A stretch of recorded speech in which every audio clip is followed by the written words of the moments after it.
Virtual summits are the most powerful online marketing tool available to grow your list, launch your platform, make more money, and create an impact in the world, even if you're just getting started. If you are ready to take your summit to the next level, then tune into the Virtual Summit Podcast with Dr. Mark T. Wade. Hi, I'm Dr. Mark T. Wade, founder of Virtual Summit Software and creator of the One Day Summit Formula.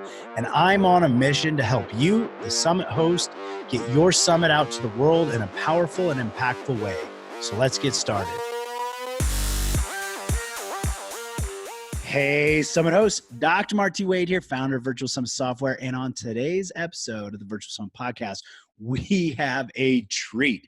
We're going to be getting into some really important information from the speaker perspective, and not just how to get on, stay on Virtual Summit speaking opportunities. We have legendary rock star Majid Mogharaban, from the founder of Expert Speaker Institute. He's had over 350 paid speaking engagements. He helps entrepreneurs build their business with public speaking, and I've actually seen him in person speak on a TEDx stage where he absolutely crushed it. So I cannot wait to dive into his mind and have him tell you, our summit hosts and summit speakers, how you can tell your story better. Majid, thank you so much for being here with us today. What a great introduction, Dr. Mark T. Wade. Thank you very much. Absolutely. And Majid and I are both good friends. We've known each other for a while. As I said, I have seen him in person on a physical stage, and I've actually had him as an expert speaker on one of my virtual summits where he absolutely crushed it. So we're going to get into that. But before we dive into the specifics of like summit speakers and aspects of that, why don't you just tell our audience just a little bit more about yourself? Sure. So I've been a professional speaker for 10 years, and I joined the Association of Professional Speakers in Canada, served as a board member and a national board member, and I've just been fascinated by all the different business models there are in speaking. And when I started 12 years ago, I thought the only business model was get paid to give a talk, keynote fee, right? And these professional speakers talk about their $5,000 keynote fee and their $10,000, $20,000 keynote fee. And I found that a really tough go. So I always had a job or a contract on the side, and it was sort of moonlighting as a professional speaker. And what I realized was that speaking was actually the best way for me to get service clients for the services I was offering. I was offering consulting services and coaching services and training services. And I built a six-figure business, but when you add up all the money, it was actually a small percentage of that was my speaking fees, and a large percent of that was the income that I generated from the audiences of all those talks. So I started to, piece together, maybe not focus a little less on the speaking fee and focus more on giving the right speech to the right audience. So about 5 years ago, my calendar was full of speaking engagements, traveling, and doing the airport hotel business. And that's exactly what I envisioned for my business. So I was sort of at the height of my success. And then we were blessed with a little baby girl, Ruby, 5.5 years ago. And then I realized, that calendar where I'm gone all the time is super not cool for my new goal to be the world's best dad. And I thought I had to sort of just quit the business and get a real job. And then I discovered webinars. And webinars, I believe it's the best thing ever for speakers because we get to speak from anywhere in the world. So to give you an example, I was with my family in Costa Rica I was 2 months in Costa Rica on vacation with my family, and I gave a talk to a room full of 50 doctors in Toronto live while I was in Costa Rica. And that was a very satisfying experience. And then when I closed my laptop, I drove my kids to the rainforest the same day. Meanwhile, I have these automated systems where these doctors are now engaging with my content and watching my videos and taking my courses and becoming my clients. It's an amazing, amazing time to be a speaker. And so I still consider myself a speaker, but I've got a location-independent business. I've got a 7-figure business where I serve clients all around the world, and it's almost all done online. And going into that, actually, you're actually teaching speakers how to do these type of things. So we're going to be able to get into some of these really amazing strategies and techniques that you're telling speakers in the Expert Speaker Institute or from the Expert Speaker Institute. And obviously you're talking about webinars, but you've spoken on quite a few summits as well. Like, as we said, you've been on one of my summits and multiple summits. So when we're talking virtual stages, we're meaning all stages. Virtual Summit's software makes hosting a summit easier than ever. The only software in the world designed specifically for hosting a summit lets you set up a summit in a matter of hours with no tech skill or team needed. You can try out the Virtual Summit's software free at virtualsummits.com. But hurry, this is a limited offer. So let's talk about that process that you went through. You just kind of briefly mentioned that, but like, why now are summit stages a great opportunity for speakers? Great question. When you explained the Summit software to me, I was mind blown. When you showed me underneath the hood and how it all works, I was like, the guy who built, so I got a buddy of mine. He did summits like 5-6 years ago. He was coding this stuff manually into WordPress. Like, took him months, and I saw his haggard, bloodshot eyes and the weeks and weeks of hell of everything going wrong. And my first thought was, when I show this to him, he's going to cry tears of joy and never do it the old way again. I'll tell you the evolution for me. So the evolution for me was, first, I discovered there's a thing called a webinar, which is like a speech for the online world where people register and show up live or watch the recording. And I did a couple of those to my audience of about 2,000 people. And then I thought, okay, they've heard my speech a couple times now. What's next? And then I learned about joint venture webinars where you use someone else's audience. So you go to someone else and you say, hey, look, I got a great free training. I'm willing to deliver it live. If you could just promote it to your audience, I'll do the training for your audience and we can maybe split the revenue, something like that. And so that worked out really well for me. And I thought that was the best thing since sliced bread. Then I heard about virtual summits and I go, wait a second. So that's like doing the joint venture webinar thing, but like 1,000 times better, because I don't just get the one person's audience. I get the audience of every single other speaker. It's like, whoa, how am I not doing more virtual summits? And then I started getting all these invitations from people saying, would you like to be on my summit? My first question is, are you using Dr. Mark T. Wade's software? They said, oh my gosh, you know about it too. It's amazing. And so it's as simple as me getting on a Skype call or a Zoom call, just like we're doing now. And then they just take the video and promote it. And then so here's what's really cool. For my email opt-in, when I gain a new subscriber, I have this little automation set up on my phone to make it ding, because I like to have my little positive reinforcement every time I get it. And when I was in this summit, I think it was like a week-long summit, my phone was going crazy all week. Ding, ding, ding, ding, ding, ding, ding, ding, getting these new subscribers. I'm like, where is this all coming from? Oh, it's from the summit. So it's totally next level from what I was doing with webinars. It's just like webinars on steroids. And definitely appreciate the shout outs and the love you're showing for Virtual Summit software. We definitely love having you support us like that. And additionally, with this, so kind of going and delving even further into your journey with summits, your progression from the stages, you're also seeing the opportunity of time, right? So like, you were giving us the story about how you were on the beach and delivering, this to your crowd back in Toronto. But with the summit, kind of walk us through the process of why that's beneficial from the speaker standpoint into the audience standpoint, and what you can do both to provide value from the speaker, like as a speaker, but also walk us through that process you have as a speaker when they come into your list and what you're doing with them from there. Okay, cool. So I'll start with my experience as a speaker on a summit, and then I'll go to what do I do with new leads. Okay. So it used to be that if I got booked for a 30 or 60-minute keynote, it would actually take me 3 days of real time where I have to travel there the night before, because I never travel the day of, just to simplify, reduce complications. So I'm always there the day before. I usually end up that I have to fly out the next day, or I have a rest day the next day, because it takes a lot out of you. So it's really 3 days, not 30 minutes. Not only is it actually 3 days of my time, but there's a lot of back and forth.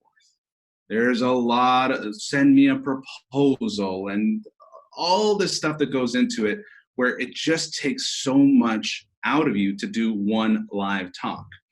But today, I got some work done this morning. I had a few client calls. I brought on a new client this morning from a sales call. I'm having this conversation with you, and then I'm done. And it's a light and easy day. I don't have to leave my own neighborhood. It's amazing. So the time saving is key to me. I consider this a stage. I consider this a speech. I consider this a stage, even though this is not a canned presentation. But what's really cool, Mark, is that when we're done with this, I'm going on a speaking tour around the world on other people's screens and in other people's ears, in their headphones. This is how I think about a recording. It's going on a tour around the world, and I don't have to do anything after the recording. It's amazing, right? So number one is saving time. And number two is all of the people in the future are going to benefit. I believe, Mark, that 10 years from now, someone is going to discover you or me. They're going to listen to this podcast or this summit interview or whatever you end up using this video for, and it's going to help them. And that makes me feel good. And I also know that because you and I are going to offer something of value at the end, that you're probably going to get a new subscriber lead. I'm probably going to get a new subscriber and lead, which leads me to, what do I do with new subscribers and leads?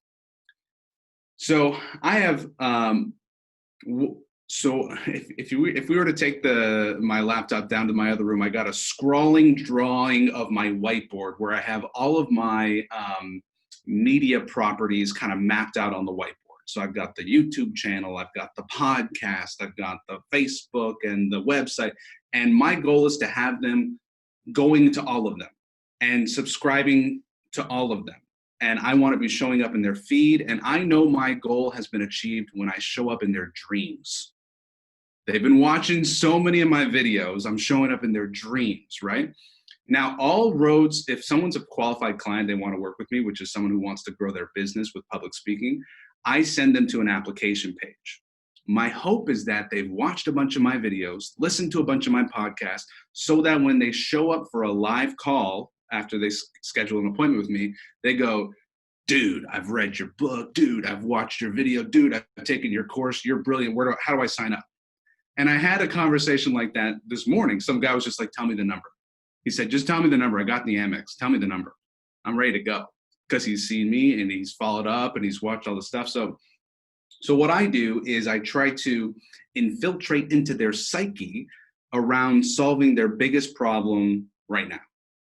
How do I solve their biggest problem right now? And so I'm the most valuable to the person who says, my biggest problem is I want to perform better on stage. I want to land more speaking engagements, or I want to convert more speaking engagements into new clients. Then I get them on the phone and I follow a process of helping them make a decision to work with me or not. And so I love it when they show up and they say, I already know everything about you. I've seen the video of you and your little girl and your little boy, and I love what you're doing. I saw your pictures from Costa Rica, so they've already been able to build the relationship completely leveraged. And I love this perspective because all of our summit hosts, but as well as summit speakers, can take this and understand, like, what is it, no matter what summit you're speaking on. And this is the value of being a summit speaker. I know we have lots of summit hosts here, but you should also be speaking on other people's summits, but you're also going to be speaking on your summit. What is the value that you're going to provide after the summit? And most of our summit speakers, most of our summit hosts, they don't think past the summit. Like, oh, I'm on that, and so somehow magically everything's going to have money will fall in my pocket or something. Like, no, like, you have to have a plan past the summit on what you're going to do to build that relationship. So I love the example you were just giving, Majid, with your process and how you would do it, and just take that and model it. Say, what is it that you have that provides value, and how can you transition that past the summit? Great. So let's kind of like take a little bit of a transition here. So, I mean, we've been talking about why being a summit speaker is so important and impactful, and all the benefits to being able to be virtually in people's ears, taking these tours while never having to leave the comfort of your home or being on a beach somewhere, which is also cool. But now we have you, the Expert Speaker Institute founder, here with us. Let's get into some of the tactics that we can, as speakers, both as hosts and summit speakers, utilize to make sure that our presentations on those summits are the best possible. So why don't you take us through some of the foundational training that you do with your speakers that come to work with you? Cool. I'm going to summarize it with one word, and the word is stories. And I'll tell you a little bit about how to tell a better story. I'll tell you about how to tell a story that builds trust. I'll tell you how to tell a story that resonates with your ideal client. And I'll tell you how to tell your story super, super briefly. But first, I want to give actually a super ninja tip to anybody who's speaking on a summit. If you're speaking on a summit, that means the other speakers probably have a similar target client, or they have a similar audience. So what I've been able to successfully do on the summits that I've been on as a speaker is I reach out to the other speakers and I say, hey, looks like you and I are in the same summit. Maybe you and I should do a webinar. Maybe you and I should do an interview. And people are super open to that. How do I know they're going to be open to that? Because they were open to being on a summit. So they're going to be open to doing a webinar or an interview, right? And I've actually made some really great friends and got a bunch of new clients from connecting with other speakers on the summit. So that was huge for me. And that's been one of my secrets to success in the speaking business is if I want to go speak on a stage, I reach out to the speakers at last year's conference and I say, hey, you spoke at the conference that I want to be speaking at. Who's the person I should talk to? Let's build a relationship. And so connect with other speakers on the summits. Pro tip. Okay, story. Your story is your personal brand. Your personal brand is when someone can hear your story, go home and say your story to someone else. So it's memorable and it's retellable. That's how word of mouth works, when someone can retell your story. So you got to be able to tell your story in a way that's different. I'll give you an example. I work with a sales coach. She's a phenomenal sales coach. But there's a bunch of phenomenal sales coaches. So how do we know the difference? Well, she used to work at an inner city school as a math teacher, struggling to want to make a real difference. Now she's making a huge difference in the world by helping companies grow faster with better sales. You see how that totally adds a layer of, oh, that's interesting. Oh, my mother was a teacher. Oh, what city did you teach in? And so the summarized version of that story, her name is Jessie Johnson, by the way. Summarized version of that story is from math teacher to seven-figure sales coach, from humble beginnings to top of the mountain, from Pain Island to Pleasure Island. Pain Island is she's struggling to make a difference. Pleasure Island, she's making a huge impact in the world. So for me, my story is from struggling professional speaker, struggling to make ends meet, to seven-figure speaker coach, traveling the world with my family and speaking from the comfort of my computer. From beginning to where I'm at now. So that the arc of that story is sort of the journey from what I call Pain Island to Pleasure Island. And if you say the Pain Island part, then you're relating and connecting to your audience. Now, typically, your ideal client is someone who's they're on their Pain Island, looking to get to their Pleasure Island, and you show up and say, listen, I've been on that same Pain Island, and I currently now live on the Pleasure Island you want to be on. And guess what? I built a boat to help people like you get to Pleasure Island. So when you tell your story, you talk about the journey of how you came from where they're at now to where they want to go. Be sure to check out the speaker management tool inside your Virtual Summit software, which lets you quickly and easily recruit and manage your speakers on your virtual summit, literally eliminating hundreds of hours of work. Get more information at virtualsummits.com.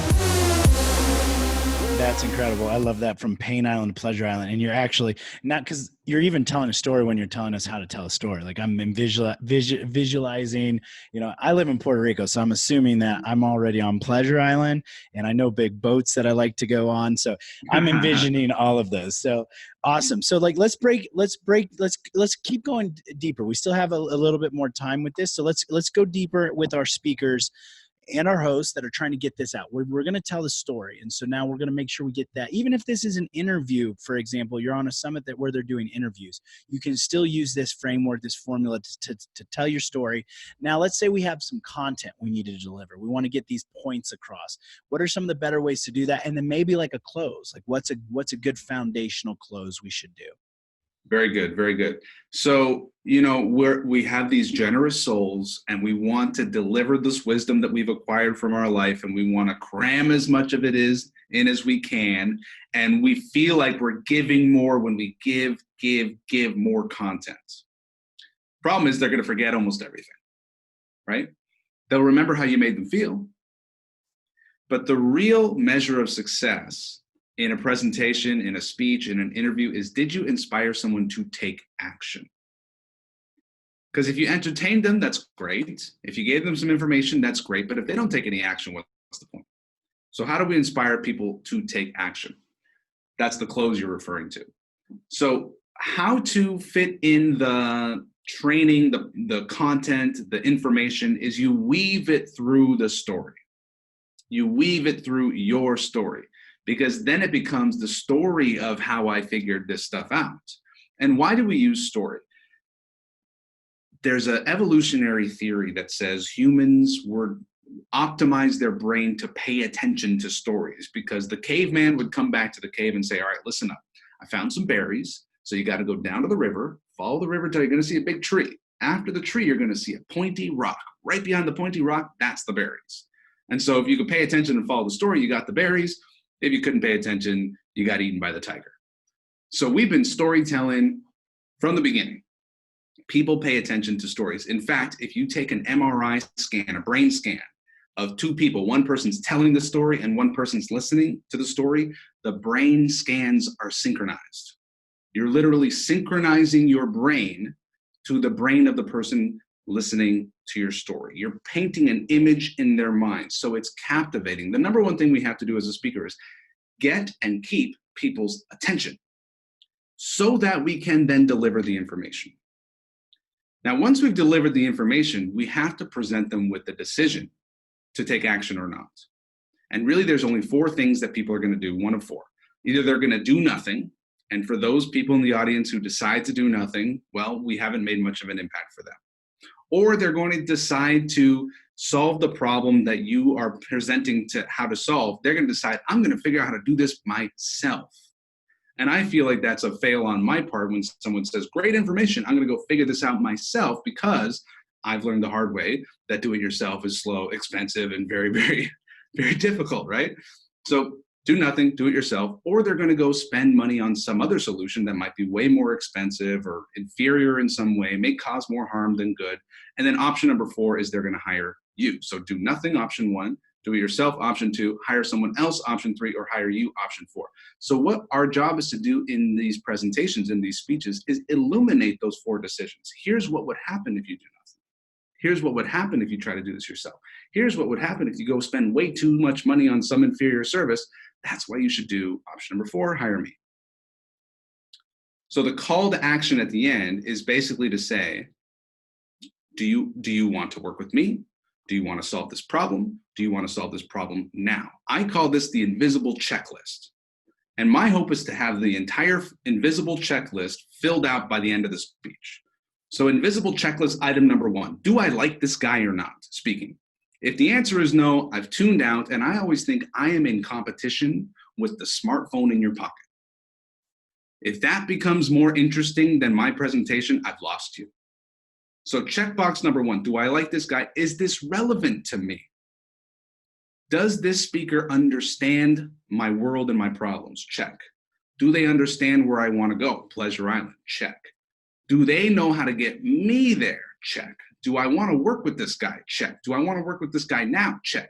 And so we want to check all those boxes throughout the speech, but it's not a sales pitch. It's training, it's information, it's storytelling. And it just so happens that the stories that we tell are about people who hired us and got the result, the very same result that our audience wants. I love that. And I love the thought here that we're in competition with the phone, because this is so pertinent for summit speakers as well as summit hosts, because literally they're on a device already, whether it's the computer or the phone. I mean, and they have notifications going everywhere. So you really have to up your game when you're speaking on these summits. So let's look at it like let's take a slight turn and go towards the host side here. When you're speaking on summits and you're getting these opportunities, we all know that if we can provide some kind of value or something like that with the host, it opens up potentially other opportunities. So do you have any kind of tips or strategies or tactics that you do to try and over deliver some kind of an experience for the host to stay top of mind? Maybe it's a ongoing partner collaboration or whatever, but what do you do with that host to kind of make that relationship a win? Great question. So I look at the host. First of all, I'm big on the long game for relationships. Long game. We're going to see each other on the speaker circuit. We're going to see each other in the Hall of Fame. We're going to see each other down the road. This is a small world that the more connected we are, the smaller the world is, right? And so summit hosts know other summit hosts. Summit hosts have another summit later. All right. So there are a number of communication steps before. Then there's the interview itself. Then there's the communication steps afterwards. Most people do the bare minimum. Why? They're busy. They don't sit and think, what more can I do? So what I do is I email my list, my subscribers that I'm going to be on this summit. I promote it on social media. I make a video. I might do a call or something beforehand, like like just a quick connection call. And then what I try to do is connect on all their social medias, comment on all their stuff, like all their stuff, and then I start to use familiar language, like, "Hey brother, hey dude, how's your day going?" Because we're buddies. I'm acting as if we're buddies, and then it feels like we're buddies, and my hope is that we truly are buddies, right? So I build the personal relationship, and all this happens before the speech. Now, during the speech, my number one rule of getting rehired to come back to do another speech is make the event planner the hero. So in the case of the summit, make the summit host the hero. So I would say something like, "Hey, listen, if you found this valuable today, please don't thank me. Thank Dr. Mark T. Waite, because he's the only reason I'm here today." Right? So shine the light on the host.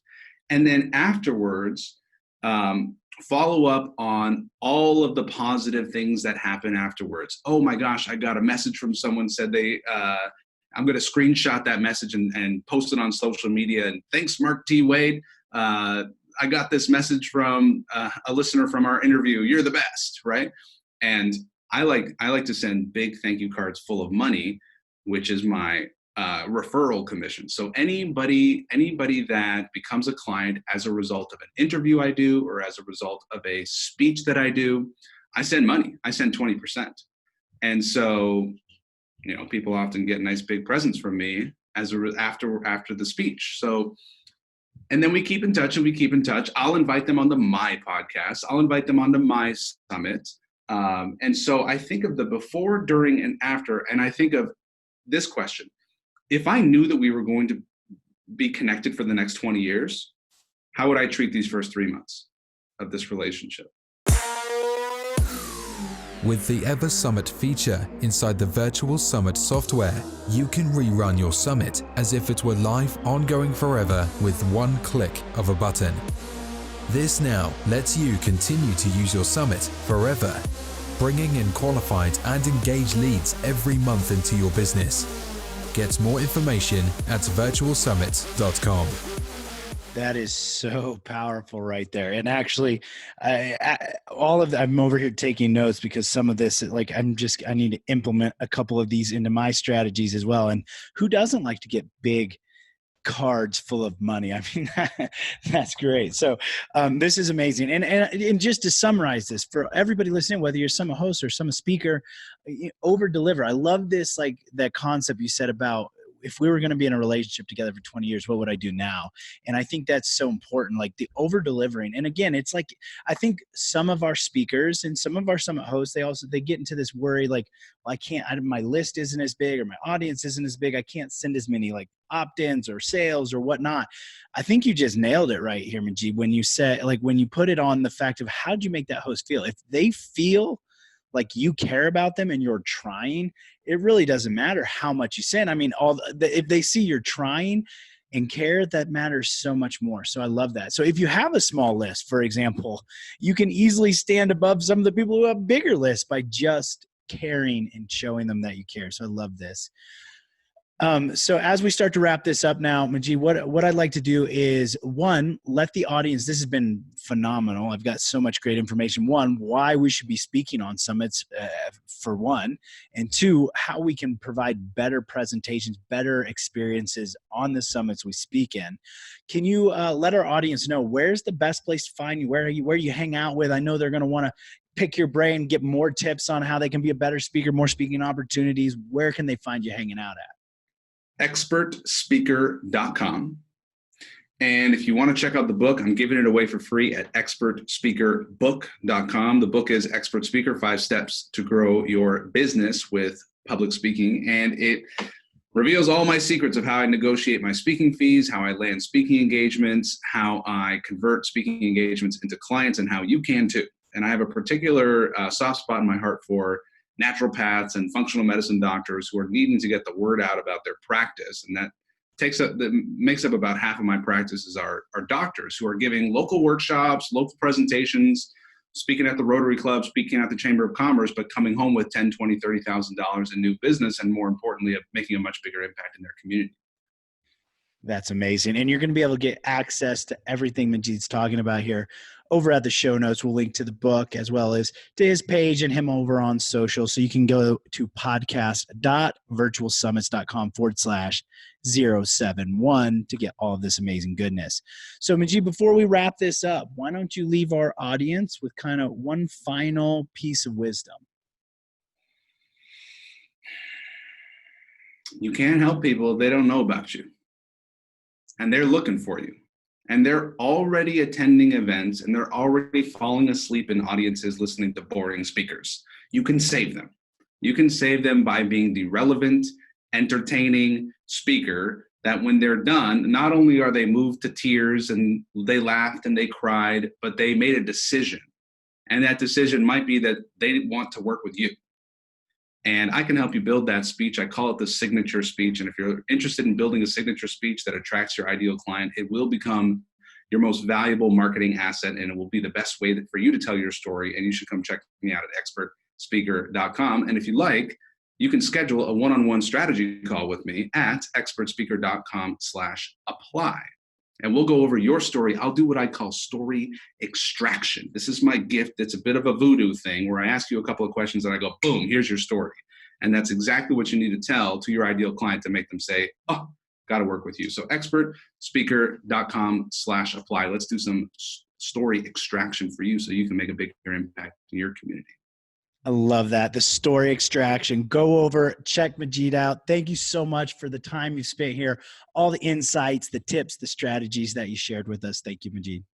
Thank you for having me. And by the way, if you thought today's interview was valuable, don't thank me. Thank Dr. Mark T. Wade. And by the way, also, congratulations. You made it to the end of the interview. That means this is relevant for you. So send Mark a thank you note. Send me a thank you note, and let's get connected. I love it. Thank you, thank you, thank you. And thank you, all you Summit hosts, for spending your time today with me and Majid. I'm Dr. Mark T. Wade, founder of Virtual Summit Software. And just remember, your message matters. So go out and make an impact into the world. Don't forget to check out all the show notes. Everything Majid was just talking about is over at podcast.virtualsummits.com/071. And we'll see you on the next episode. Thanks for listening. Now don't forget to subscribe and leave a 5-star review on the Virtual Summit podcast. Head over to the show notes to check out all the links and resources from this episode, and be sure to grab your free trial of the Virtual Summit software. Now, I want to end this episode by saying to all the Summit hosts listening right now, I believe in you, and you can do this. Summits are by far one of the most powerful ways to quickly grow your list, launch your platform, make more money, and most importantly, make an impact in the world, even if you're just getting started. So don't get caught up in analysis paralysis, because the world needs to hear your message, and there are people who are waiting for you to help them. So just get started, because imperfect action is always better than no action. Thank you, and see you on the next episode.